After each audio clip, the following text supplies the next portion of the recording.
Oke, Assalamualaikum warahmatullahi wabarakatuh. Jadi halo semuanya. Hari ini di sini kelompok kami akan di kelompok 3 akan mempresentasikan tentang uncovering human bias in environmental science from ecosystem preference to species selection. Yang mana nantinya di sini akan ngebahas kenapa hal ini penting untuk dipahami, tipe-tipenya, sama impactnya ke lingkungan. Oke, mungkin bisa langsung lanjut.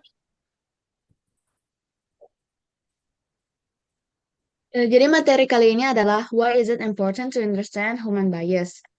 Jadi,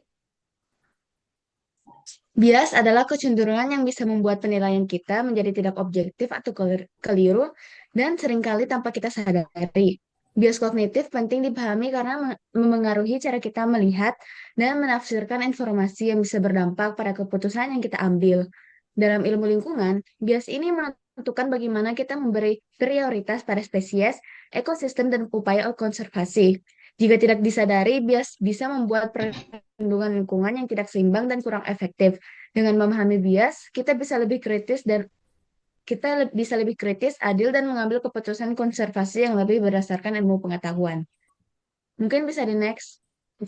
Nah, untuk selanjutnya yaitu ada jenis-jenis bias. Ada 5 jenis bias utama di lingkungan, yaitu yang pertama adalah bias antroposentris. Itu tuh adalah cara pandang yang menilai alam hanya dari sudut manfaat atau kepentingan dari manusia itu sendiri. Jadi seolah-olah nilai suatu hutan, sungai, atau spesies itu ditentukan oleh seberapa besar manfaatnya bagi kita. Akibatnya itu ekosistem yang tampak tidak berguna itu sering diabaikan, padahal mereka itu berperan penting untuk menjaga keseimbangan bumi. Contohnya itu kayak hutan Kalimantan. Kalimantan itu ditebang besar-besaran untuk perkebunan sawit karena nilai ekonominya tinggi. Sementara fungsinya sebagai penyimpanan karbon dan juga rumah bagi orang hutan itu dikesampingkan. Nah, contoh kasus lain juga jarang dibahas adalah perburuan tanaman hias langka untuk koleksi atau rencana menambang asteroid demi mineral berharga tanpa mempertimbangkan dampak pada penelitian ilmiah. Jadi semua ini tuh menunjukkan bahwa jika kita terus memandang alam sebatas alat untuk keuntungan manusia, kita justru merusak sistem yang menopang kehidupan kita sendiri.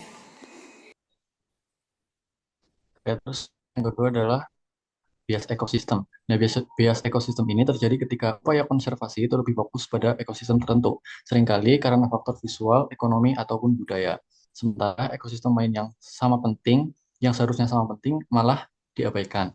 Contohnya adalah terumbu karang dengan padang rumput laut. Terumbu karang lebih menarik wisatawan dan memiliki nilai ekonomi tinggi, sedangkan padang rumput laut yang mendukung banyak spesies ikan malah kurang diperhatikan. Dampaknya ketidakseimbangan alokasi sumber daya dan prioritas konservasi. Terus juga akibatnya dari ketidakseimbangan itu spesies yang berekosistem yang kurang diperhatikan malah berisiko hilang.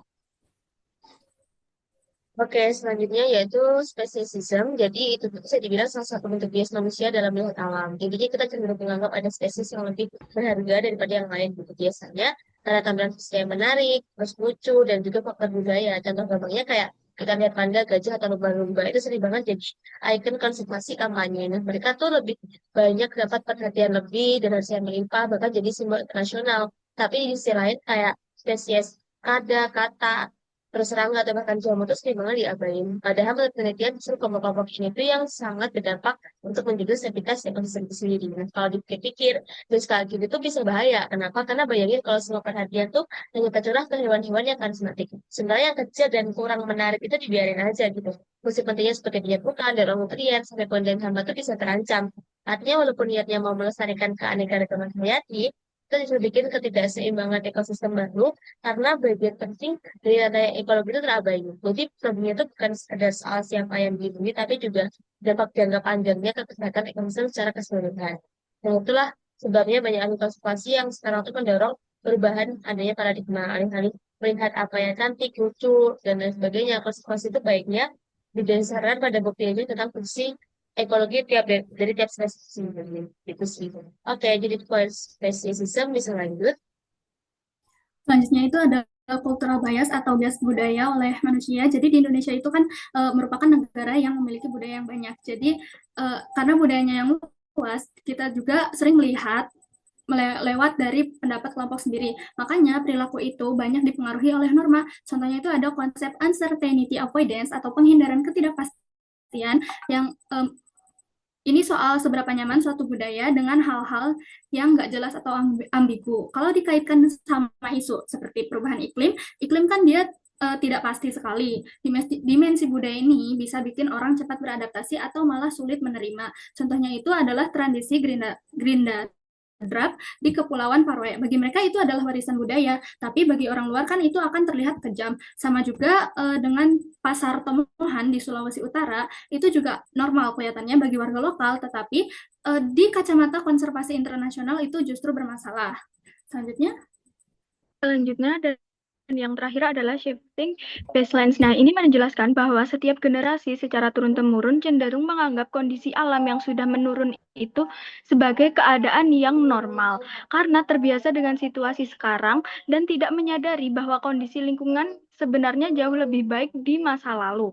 Contohnya, hutan yang terfragmentasi dan populasi satwa yang menurun tapi masih dianggap dalam kondisi yang aman, padahal sebenarnya sudah dalam keadaan yang kritis. Kesalahan ini dapat membuat upaya perlindungan alam itu kurang serius. Dengan memahami konsep shifting baseline ini, kita bisa menjadi lebih peka terhadap perubahan lingkungan jangka panjang dan termotivasi untuk menjaga keanekaragaman.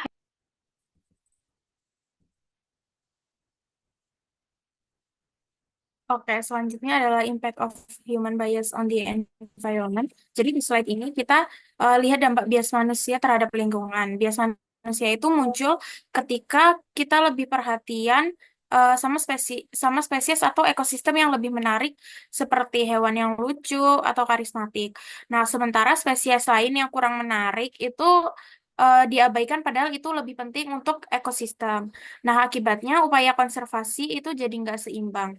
Ada juga fenomena namanya shifting baseline yang tadi udah dijelaskan, di mana orang menganggap kerusakan lingkungan itu kelihatan biasa aja, padahal sebenarnya itu seserius itu.